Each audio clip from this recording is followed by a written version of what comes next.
Hello YouTube, this is Chris again, Paranormal Services.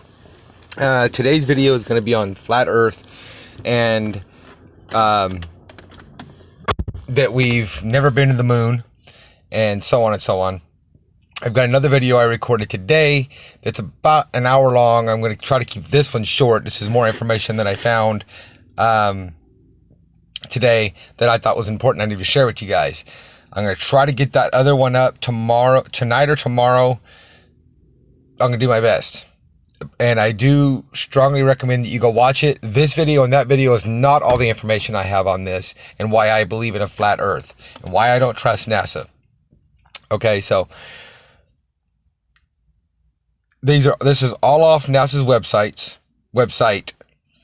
10 interesting things about Earth. Earth is not flat, but it is not perfectly round either. Well, why is every picture you show us a perfectly round ball? Earth has never been perfectly round. The planet bulges around the equator by an extra 0.3% as a result to the fact that it rotates about its axis. Earth's diameter from north to south pole is 12,714 kilometers, 7,900 miles, while the equator is 12,756 kilometers, 7,926 miles. The difference is 26.58 miles. It's about one of 300 the diameter of the Earth. The variation is too tiny to be seen in pictures of Earth from space, so the planet appears round to the human eye. Recent research from NASA Jet Propulsion Laboratory suggests that melting glaciers are causing Earth's wastelands to spread. Are you kidding me? First of all, so let me guess, the moon's too small to be seen from space when they're videoing or live streaming or taking pictures of a fake Earth.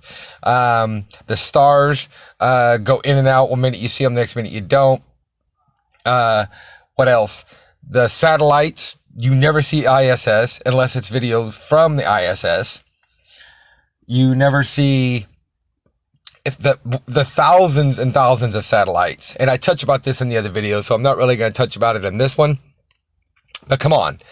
You don't ever see the sun. You don't ever see the moon. You don't ever see the Earth, all three in the same picture or video together, except for every once in a while. Because it's too hard for them and too much money for them to do this all the time. And they've already been caught in lies. And so they don't want to keep doing it to where they'll be caught.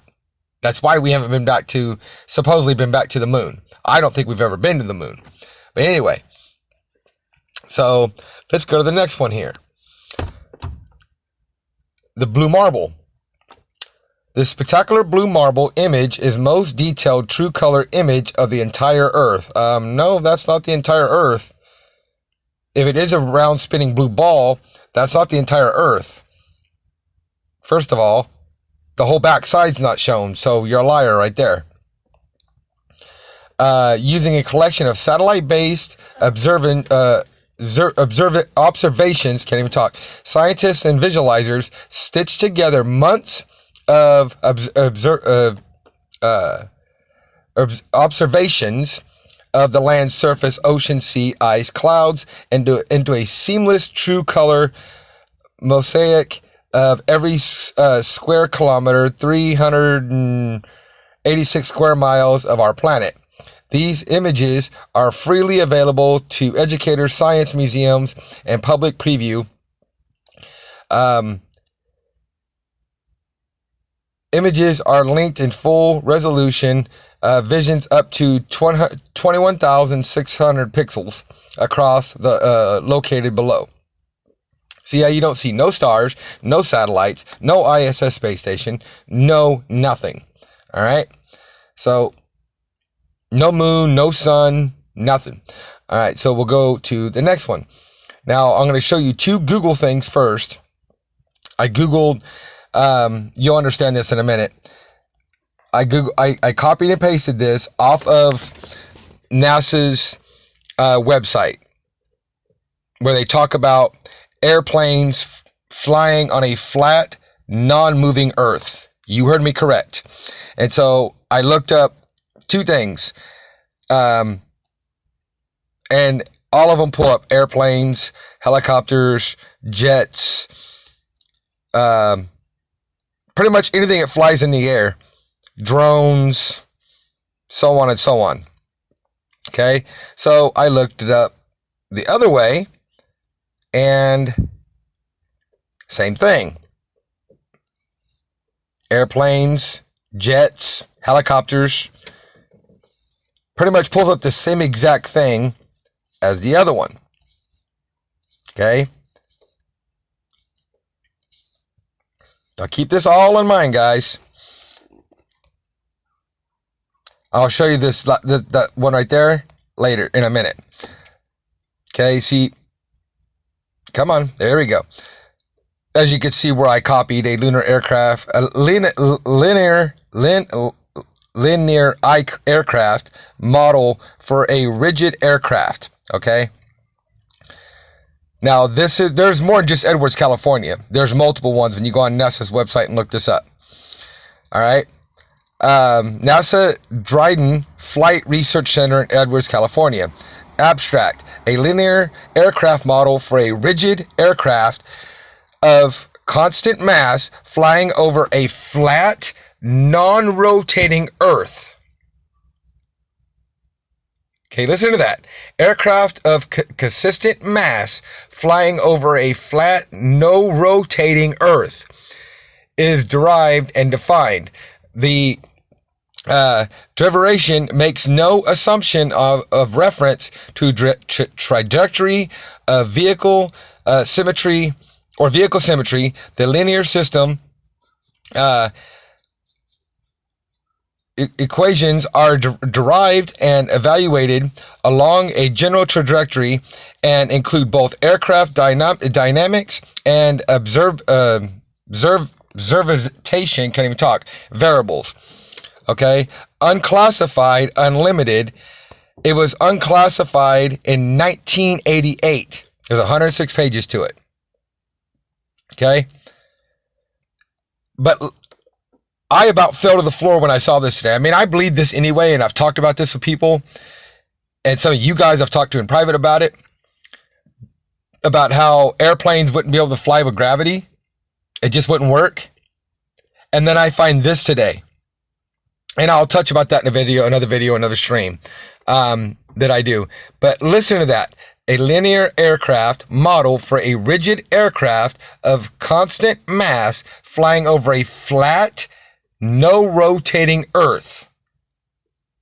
I mean, if that don't say flat Earth, not a spinning blue ball, no gravity, I don't know what does.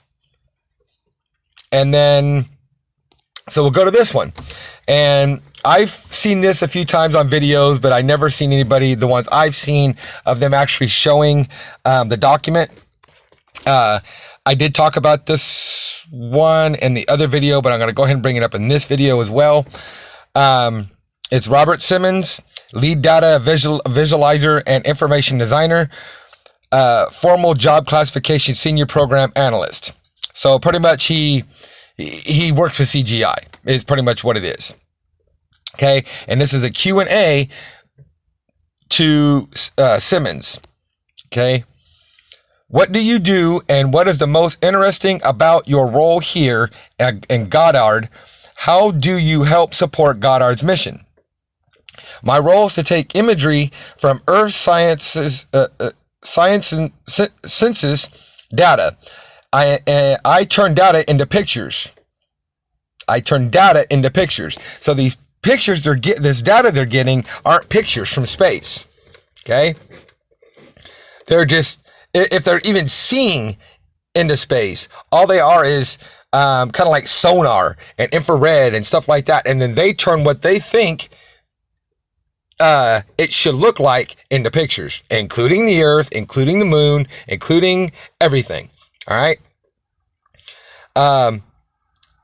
I look for new interesting events that NASA satellites have seen or that are hidden in the latest data, to find anything interesting that shows off NASA's unique capabilities. Finding things is the fun part. I rely on engineers and scientists to produce that data. Their reliable real-time stream of 1.7 terabytes a day is incredible. The same as producing 3,000 CDs a day. All right, so our team is purely about communications. We translate data into usable and understandable form. Our writers and visualizers explain what we are seeing. Our web developers tell the world. Okay, these web developers, geez. All right, listen to this, guys. What is the coolest thing you have ever done as part of your job at Goddard, whatever. The last time anyone took photographs from above low Earth orbit that showed the entire hemisphere, one side of the globe. You're sticking with the globe story right there. Was in 1972 during the Apollo 17 NASA Earth Observing System, EOS, satellites were designed to give a checkup of Earth's health. By 2002, we finally had enough data to make a snapshot of the entire Earth. So we did. The hard part was creating a flat map of the Earth's surface with 4 months of satellite data. See, they're saying data, no pictures, no video, just data as of 2002. Okay? And then they formed the pictures themselves. All right? Rito Stockley, now at the Swiss Federal Office of Meteorology and Climatology, did most of this work. Then we wrapped the flat Earth or flat map around a ball. Listen to that. Then we wrapped the flat map around a ball. This is what I've been telling you guys. The shape of it being a ball is them doing it. Okay? My part was integrating the surface clouds and oceans to match people's expectations of how Earth looks from space. The ball became the famous blue marble. Okay? Our expectations is because they drip feed us this shit through movies, posters, songs, games, TV shows, so on and so on. They've been doing it for decades. So in our subconscious mind, most people expect our Earth to be a blue spinning ball marble in space. Okay, that's why he says right there, from what people would expect. Okay, the ball became a famous blue marble. I was happy with it, but had no idea how widespread it would become. We never thought it would become an icon. I certainly never thought I would become Mr. Blue Marble. We have since updated the base maps by increasing the resolution, and for 2004, we made a series of monthly maps. Okay, listen to this. What was the best day or best thing that ever happened to you at Goddard, whatever? The summer of 2007, I bought one of the first iPhones at that time. You had to plug the iPhone into your computer to set it up. Literally, the first thing that came up was a screen with the blue marble. My internal dialogue was, I can't believe what I'm seeing. I probably jumped up and down. I was shocked. Okay, if this is an actual picture of Earth, which it's not, none of them are, why would they be shocked? Okay, that this thing went widespread. Not only did it get widespread, but they're putting it, like I said in my other video that I'm going to be putting up on our devices and everything, because that's part of the keeping it in our mind's eye, keeping it in our subconscious mind that this is what the Earth looks like. That way anybody questions it, like me, who believes in the flat Earth, that doesn't spin, that has a dome, that as the Bible says, in my other video I prove the Bible talks about a flat Earth. That video will be up here soon. That we're ridiculed and made fun of because it's all up in our faces, and subconsciously it's brainwashing us. Okay, now listen to this part here. What lessons or words of wisdom would you pass along to somebody just starting their career at Goddard? You can discover wonderful things from satellites, but communication is just as important as what you discover. Even if you are talking to another scientist, unless they are in your exact discipline. I pointed that out in this other video that I made too. What that means to me, and I didn't say this exactly like this in the other video, but what that means to me is if you're in the know, if you're in the fold, all right, or if you're brainwashed, okay, they may not understand you. The public is even less likely to understand. What made the Blue Marble successful is that it appealed to the general public. Well, of course it appealed to the general public, because this image is all we are been bombarded with. This image of this blue fake spinning ball in space. This is fake. It is flat. I mean, you just seen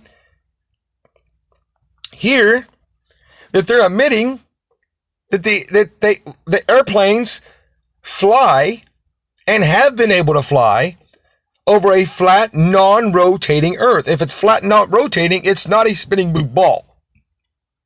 And the problem with what people, and I touched about this in the other video too, is the first thing people bring up is sun and moon. If they're that big and they're here on Earth, then it would crush our planet, or it would burn us to death, or so on and so on. Okay? That's true, but you're still believing part of the lie. If you shrink down the sun and the moon and put them on a flat Earth, then you would get the perfect daylight and night, and we wouldn't be hurt with the sun or the moon. But I touch on that more in detail in the other video, so when that video comes up, please go watch it, and be sure to watch it all the way to the end. And I do put some pictures at the end that I've taken of strange clouds and chemtrails, and some pictures I've taken of the clouds and chemtrails and stuff behind the sun. So please watch that all in entirety when it gets up, and pass this around. Get this out to everybody. All right, this is epic to me. About, airplanes flying over a flat, non-rotating Earth. And this, as you see, is on nasa.gov. I mean, it's crazy, guys. Anyway, Raycom subscribe. Use all my links in the About Me section. Hopefully you didn't unsubscribe from me because of this video, but I'm not going to bend the truth or lie to keep you as a subscriber. And I'll see you guys on the next one. And hopefully you guys... I get that other one up soon, and you guys watch that all the way through. I'm just trying to help you guys, man. That's all I'm trying to do. I can't make you believe anything you don't want to believe. But when I see stuff like this, it backs up what I believe and what I think and what the Bible teaches and what I feel in my heart is right and what I can see, taste, manipulate, and prove. I can't prove what NASA says most of the time. So anyway, I'll see you guys on the next one. Rate, comment, subscribe. Like I said, use all my links in the About Me section. And I'll see you guys on the next one.